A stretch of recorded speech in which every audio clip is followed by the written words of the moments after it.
Hi again everyone, Scott Player Pop Cult Fan here, and today I will be reviewing the first Harry Potter movie, Harry Potter and the Philosopher's Stone, also known as Sorcerer's Stone here in the North America. So, Harry Potter and the Philosopher's Stone is the first film in this series, and it does have some faults, and although I love this movie, I do notice now, as I watch this movie now, this movie does have some faults, but what I want to say about this movie is that it really introduced people to this world, while at the same time just building on that world for foreshadowing for the next movies in the series. And there's definitely a little hint of darkness in this movie, especially in the Forbidden Forest scene with Harry and Voldemort. And just one thing that I love about this movie is the cast, of course.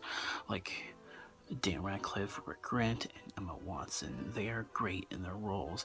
And over time, as you watch all the movies, you can definitely see how the characters have grown so much throughout all the films.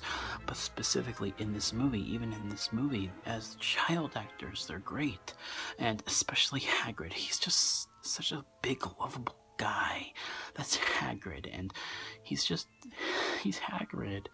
And just all the other cast, let's see, there is McGonagall, played by Maggie Smith, she's great.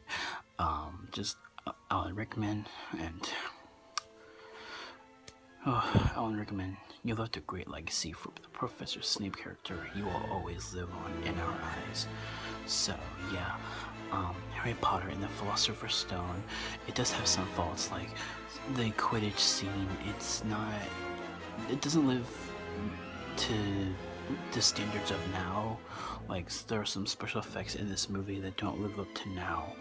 And one thing about this movie that I would like to have seen more of is Voldemort's appearance in this movie, because he's a lot more mysterious. He's not really human right now. He's wearing this hood over his face, and I've always wanted to see more of that look of Voldemort in this series, but we only got to see that in this first movie, which is fine, but it's more intimidating for me. It's creepier.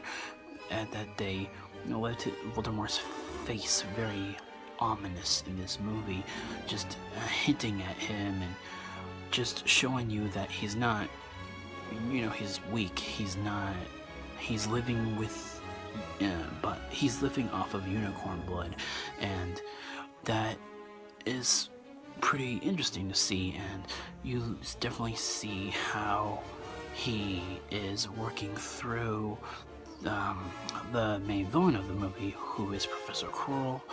And I do think the actor that played Professor Quirrell was pretty good, and I like this movie a lot. It's definitely the film for me that brought me into the fantasy genre. Before Harry Potter, I mostly watched cartoons, and once I saw the first Harry Potter movie, it brought me into that fantasy genre, and that's why I love this movie so much. It definitely made my childhood so much different, and it definitely changed my childhood for the better. I learned a lot from this movie and all the other movies, and I love this movie.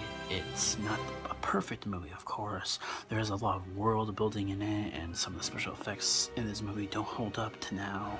But yeah, that is my review for The Philosopher's Stone. And for a grade, I would give this movie an A-. So that's my grade for this movie. Next time, tomorrow, I will be reviewing Chamber of Secrets. So thank you guys so much for watching, and I'll catch you guys in the next video. Bye bye.